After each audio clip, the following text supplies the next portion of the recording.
Halo teman-teman, selamat datang di channel Cobain. Hari ini kita akan membahas sebuah alur cerita film yang tentunya seru sekali. Inilah untuk alur cerita filmnya. Film akan kita buka dengan memperlihatkan tempat yang berada di Prancis yang terjadi krisis ekonomi begitu parah dan membuatnya rakyat-rakyat anti tentang kerajaan. Mereka berhasil melengsarkan raja dan memberencanakan semua orang-orang, dan tak hanya itu saja, Ratu Prancis Marie Antoinette juga ternyata dieksekusi. Masyarakat bersorak atas kematian tersebut dan mereka memang ingin mempertanyakan tanggung jawab dari semua yang telah terjadi. Di tengah kerumunan ada seorang pria perwira tentara bernama Napoleon Bonaparte yang hanya bisa terdiam melihat sang ratu dieksekusi. Beberapa hari kemudian, setelah kerajaan runtuh, anggota dewan membentuk pemerintahan baru. Sementara itu, Napoleon bersama adiknya bernama Lucien bertemu dengan komisaris pasukan Prancis. Paul meminta bantuan Napoleon untuk mengusir armada kapal Inggris yang menguasai pelabuhan, dan itu pun membuat beberapa pasukan Prancis terperangkap di sana. Sudah lama pasukan Inggris menguasainya, dan sampai saat ini belum ada satu jenderal yang mengusir tersebut. Dengan penuh percaya diri, Napoleon bersedia menjalankan misi ini. Napoleon memiliki rencana untuk menguasai semuanya. Jika semua bisa menguasai benteng itu, maka pasukan Inggris akan menyerah. Paul pun menyetujui rencana itu. Keesokannya, Napoleon sampai. Napoleon di sini sedih melihat kondisi pasukan Prancis di sana yang memprihatinkan. Napoleon melaksanakan semuanya. Dia mengajak pasukannya untuk memperbaikinya, dan Napoleon juga menyamar sebagai penduduk biasa agar dia bisa mengamati benteng dari dekat. Setelah mengatur strategi, malam penyerangan pun tiba. Napoleon pun sengaja melihat semuanya, dan di sini tembakan pun dilemparkan ke arah benteng.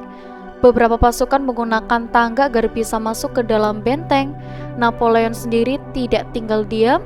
Meskipun gudangnya ambruk terkena tembakan, Napoleon bangkit menuju benteng. Setelah berhasil menguasai benteng, pasukannya mengambil alih semuanya, dan dia pun melihat semuanya untuk mengarahkan kapal-kapal pasukan Inggris yang berusaha kabur. Meriam pun ditembakkan menghancurkan semua yang ada di pelabuhan. Prancis berhasil memenangkan pertempuran ini. Atas keberhasilannya itu, Paul menaikkan jabatan Napoleon menjadi jenderal. 1 tahun kemudian pasca revolusi, ternyata perekonomian Prancis tidak kunjung membaik. Rakyat yang tidak puas membebaskan Dewan Revolusi. Akhirnya 41.000 orang yang sebelumnya ditahan pun dibebaskan kembali. Di dalam sebuah pesta, Napoleon tertarik kepada seorang wanita yang bernama Josephine. Semakin hari hubungan mereka pun semakin dekat. Josephine pun akhirnya berkata jujur kalau dia adalah seorang janda beranak 2. Suaminya pun sudah meninggal di masa revolusi karena menjadi raja ke-16, dan Josephine tidak mau masa lalu yang kelam merusak masa lalunya, dan dia pun tidak peduli dan sudah jatuh hati kepada Josephine. Akibat dari kebijakan pemerintah yang tidak adil, kelompok pembela kerajaan berencana melakukan revolusi kedua untuk mengembalikan kekuasaan raja. Paul meminta Napoleon untuk menangani semuanya, namun masalahnya pasukannya pun berjumlah 4.000 orang saja, sedangkan kelompok yang akan berdemo ada 20.000 orang. Mendengar hal ini, Napoleon tidak gentar. Dia masih optimis kalau dia akan berhasil, dengan syarat Paul harus memberikan wewenangan penuh kepadanya untuk melakukan apapun. Singkat cerita, terjadi gelombang protes besar-besaran. Sebanyak 20.000 orang yang mendukung kerajaan turun ke jalanan. Di depan, Napoleon pun sudah menyiapkan rencana. Dan ternyata Napoleon pun menembakkan semuanya. Dan di sini semuanya pun menewaskan. Kelompok revolusi pun mundur. Seusai kemenangan Napoleon melawan kelompok revolusi, dia menikahi Josephine. Setelah itu Napoleon yang memimpin pasukan Prancis untuk terus memperluas wilayahnya ke negara-negara Eropa lainnya. Hingga pada tahun 1798, Prancis menyerang Mesir. Dan berkat strategi perang yang dimiliki Napoleon, Prancis berhasil menaklukkannya. Namun semua kemenangan itu tidak membuatnya bahagia karena dia itu harus berakhir dengan istrinya. Pada suatu hari, Junot, kaki tangan Napoleon pun memberitahu Napoleon kalau Josephine berselingkuh dengan salah satu bangsawan. Awalnya Napoleon pun tidak percaya, tapi Junot mengatakan kalau yang memberitahunya adalah pacarnya bernama Lucile, yang merupakan asisten pribadi dari Josephine. Napoleon yang marah pun akhirnya memutuskan untuk kembali ke Prancis. Junot melarangnya karena hal ini bisa dianggap sebagai pengkhianatan. Namun Napoleon tidak peduli. Sesampainya di Prancis, Napoleon disambut meriah oleh rakyat Prancis yang mengidolakannya. Namun hal itu tidak membuatnya bahagia karena ternyata berita perselingkuhan Josephine sudah tersebar di surat kabar Prancis. Begitu sampai di rumah, Napoleon marah ketika istrinya tidak ada di rumah. Begitu Josephine tiba di rumah, dia melihat semua barangnya sudah dikeluarkan. Josephine juga tidak bisa masuk ke dalam rumah. Napoleon memarahi Josephine habis-habisan karena menyelingkuhinya. Dan Josephine pun mengaku bersalah. Pada akhirnya, karena rasa cinta yang amat besar kepada Josephine, Napoleon akhirnya memaafkan istrinya tersebut.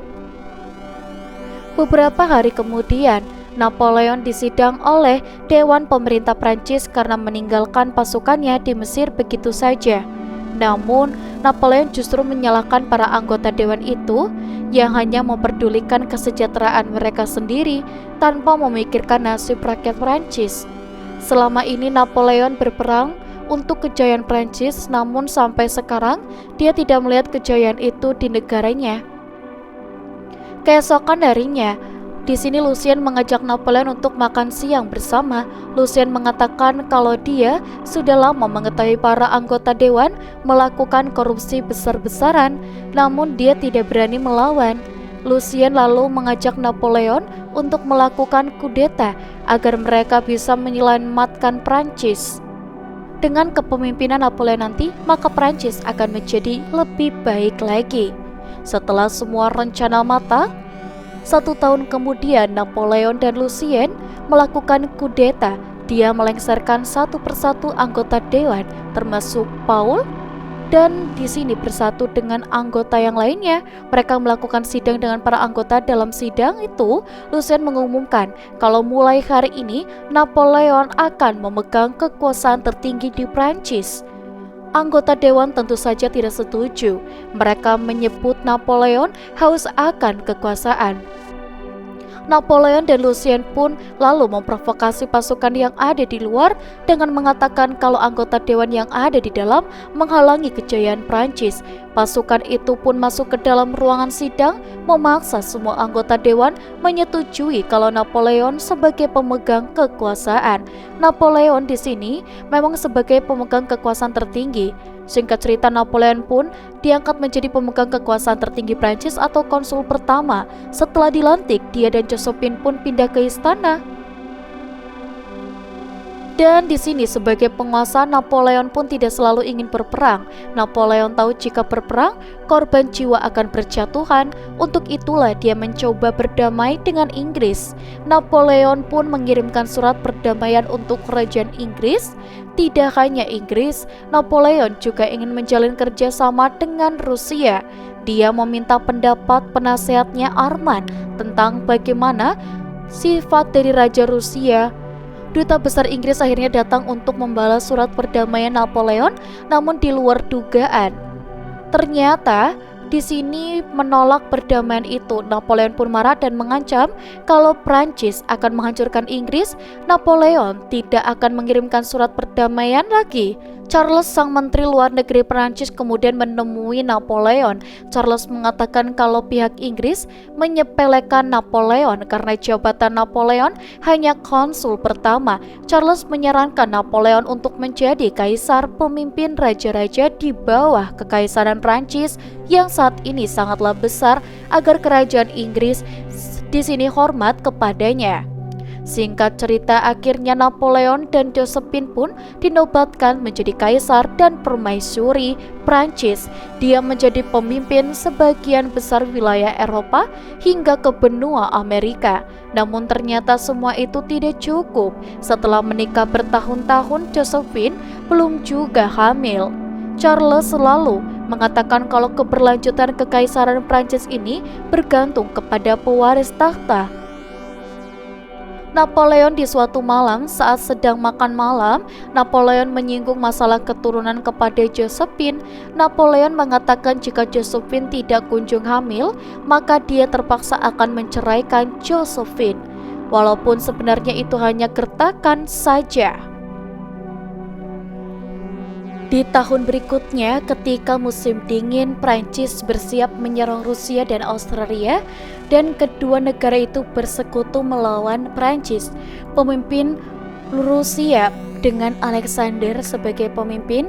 Di sini, Prancis bersama bersekongkol untuk menaklukkan Prancis. Sebenarnya Rusia adalah sekutu Prancis, tapi kali ini mereka mengkhianati Prancis. Napoleon pun mendengar kalau pemimpin Rusia akan menyiru taktik perangnya, namun hal itu tidak membuat Napoleon gentar. Di sela-sela tugas, Napoleon selalu menyempatkan waktu menulis surat untuk istrinya. Dan singkat cerita, di pagi buta, Napoleon mempersiapkan pasukannya yang sudah ada di gunung.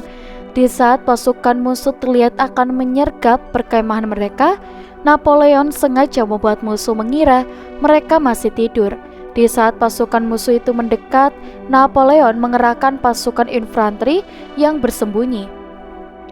Setelah itu, mereka menyerahkan pasukan berkuda dari atas bukit. Karena dikepung, pasukan Rusia dan Austria itu kocar-kacir. Mereka berniat untuk mundur. Di saat pasukan musuh itu sampai di danau yang beku, Napoleon menghancurkan tersebut. Pasukan musuh itu pun terjatuh ke dalam danau, dan alhasil Prancis berhasil memenangkan pertempuran ini. Setelah kekalahan ini, Raja Austria pertama menemui Napoleon untuk bernegosiasi. Pemimpin Rusia, sang Alexander, tidak datang karena dia murka atas kekalahannya.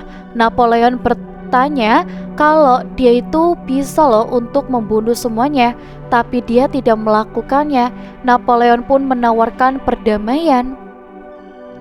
Untuk memenangkannya, Napoleon mengadakan pesta dansa. Di dalam itu, ibu Napoleon ingin mengetes sebenarnya siapa yang mandul, Napoleon atau istrinya. Ibu menyuruh Napoleon meniduri seorang gadis untuk mencari tahu. Jika gadis itu hamil, maka yang mandul berarti Josephine. Dan beberapa hari kemudian, seseorang mengabarkan kalau gadis yang sebelumnya ditiduri oleh Napoleon telah hamil.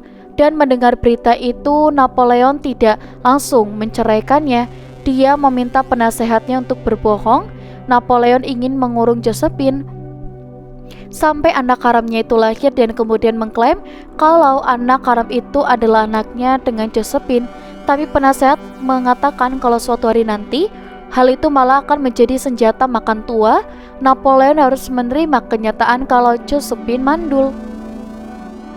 Akhirnya, meskipun sangat mencintai Josephine, Napoleon terpaksa menceraikan demi baktinya kepada negara ini.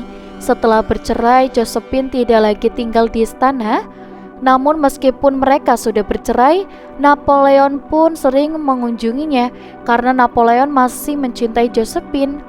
Singkat cerita, Prancis akhirnya menjalin perdamaian dengan Rusia dengan perjanjian yang ada. Napoleon dan Sang Alexander berencana untuk menyerang Inggris.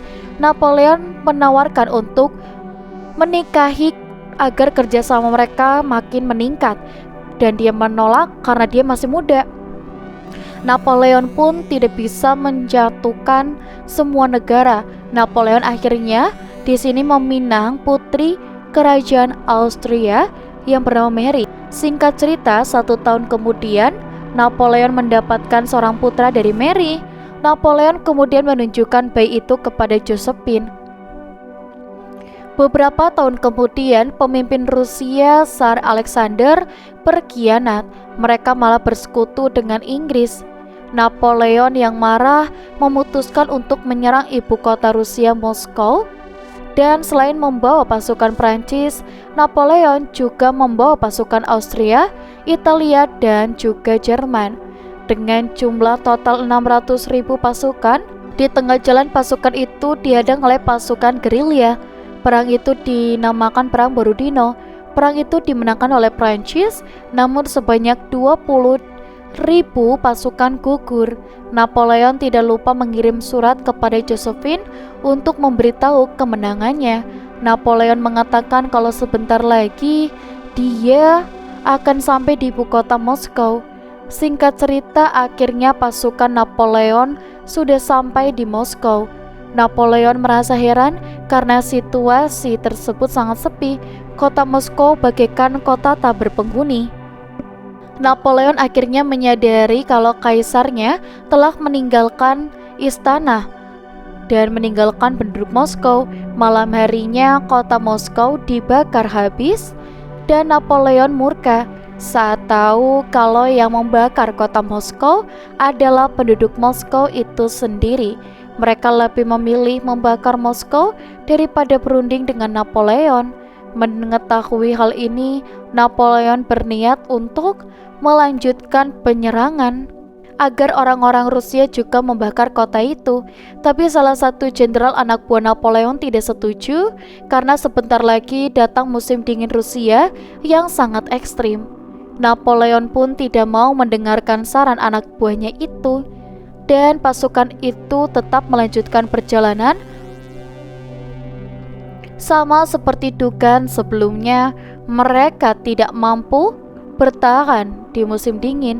Mereka juga dilanda kelaparan dan beberapa penyakit. Tidak hanya itu, pasukan Prancis juga kalah melawan pasukan tersebut. Hingga akhirnya dari 600.000 prajurit yang berangkat, hanya tersisa 40.000 orang. Akibatnya, setelah mengalami beberapa kekalahan, Napoleon diturunkan dari takhtanya. Napoleon juga dijatuhi hukuman diasingkan ke pulau sampai waktu yang tidak ditentukan. Dan di sini dia kesepian dan menerima hukuman itu. Dan berembus kabar kalau Tsar Alexander menggoda Josephine. Mendengar hal ini, Napoleon tidak terima. Akhirnya dia merasa kalau Josephine masih miliknya. Napoleon bertekad kembali ke Prancis. Dia akan kembali merebut kerajaan Prancis. Dan berita tentang kembalinya Napoleon pun tersebar kemana-mana. Tanpa Napoleon ketahui, Josephine jatuh sakit. Dia menderita penyakit yang parah. Dan tak berapa lama kemudian Josephine pun mengembuskan nafas terakhirnya. Dan di saat akan memasuki Paris, Napoleon dihadang oleh pasukan Prancis, utusan dari Raja ke-17. Raja menginginkan Napoleon untuk kembali ke pulau tersebut, tapi bagi pasukan Prancis yang ada di sana, Napoleon merupakan pemimpin yang mereka hormati. Akhirnya pasukan Prancis menerima Napoleon dan menganggapnya sebagai pemimpin mereka. Napoleon mendatangi kediaman Josephine. Betapa kagetnya saat anak Josephine yang sudah dewasa mengatakan kalau Josephine sudah meninggal. Napoleon meminta surat-surat yang dia tulis, tapi ternyata surat-surat itu telah dicuri. Surat-surat itu kemudian dijual. Pada tahun 1815, diadakan kongres di mana Inggris dan karena sekutunya termasuk Raja Louis XVII yang memimpin Prancis saat ini membahas rencana untuk menyingkirkan Napoleon. Arthur Wesley selaku Dufel memimpin kongres itu pun bagi mereka Napoleon hanyalah seorang hama yang hangus akan kekuasaan sejak pertama kali mengkudeta kerajaan Prancis. Hama itu harus dibasmi. Sementara itu Napoleon bersama pasukannya menyusun strategi untuk melawan Inggris dan sekutunya. Hal itu bukanlah hal mudah mengingat mereka akan kalah jumlah jika Inggris dan para sekutunya bersatu. Napoleon berencana untuk melawan Inggris terlebih dahulu. Dan beberapa bulan kemudian Napoleon bersama pasukannya bersiap untuk menyerang pasukan Inggris. Napoleon harus mengalahkannya sebelum tentara datang membantu. Dan di sini di hari pertempuran itu terjadi pertempuran. Peperangan di sini belum juga reda. Prajurit melaporkan kalau pasukan tersebut sudah bergerak. Napoleon bergerak memerintahkan pasukannya untuk menyerukan meriam. Hujan pun berhenti, meriam ditembakkan ke arah pasukan Inggris. Di depan, pasukan Inggris berusaha dengan keras untuk bertahan. Mereka menunggu bala bantuan tiba. Mereka memancing pasukan Napoleon untuk maju. Merasa tidak ada perlawan dari Inggris, Napoleon memerintahkan pasukan infanteri untuk maju. Dan Inggris pun mulai menembakkan meriam. Pasukan berkuda diturunkan. Mereka harus mengalahkan Inggris sebelum pasukannya datang. Namun pertahanan Inggris begitu kuat dan mereka membentuk barikade. Napoleon sendiri akhirnya turun dan dia memberikan semangat kepada pasukannya untuk kejayaan Prancis. Dan korban pun berjatuhan dari kedua belah pihak. Inggris kemudian mengeluarkan pasukan berkudanya. Tak berapa lama kemudian, pasukan Prusia akhirnya tiba. Napoleon tidak mungkin melawan dua negara sekaligus, dia kalah jumlah. Akhirnya dengan berat hati, Napoleon dan pasukannya mundur. Singkat cerita, Inggris berhasil menangkap semuanya. Dan dia pun diampuni dari hukuman mati, tapi dia akan diasingkan ke sebuah pulau kecil yang ada di dekat benua Afrika. Napoleon akan ditemani oleh beberapa perwira dan pelayan. Napoleon hidup kesepian di Saint Helena dan dia jauh dari keluarga, dari tanah kelahirannya dan jauh dari Josephine. 6 tahun kemudian, Napoleon akhirnya meninggal karena kanker lambung. Dan selama hidupnya Napoleon sudah memimpin 61 tahun pertempuran di dalam karir militernya. Pertempuran itu pun menelan korban jiwa. Dan sebelum wafat, Napoleon mengucapkan 3 kata, yaitu Prancis, militer, dan juga Josephine. Dan alur cerita filmnya pun selesai. Sampai jumpa.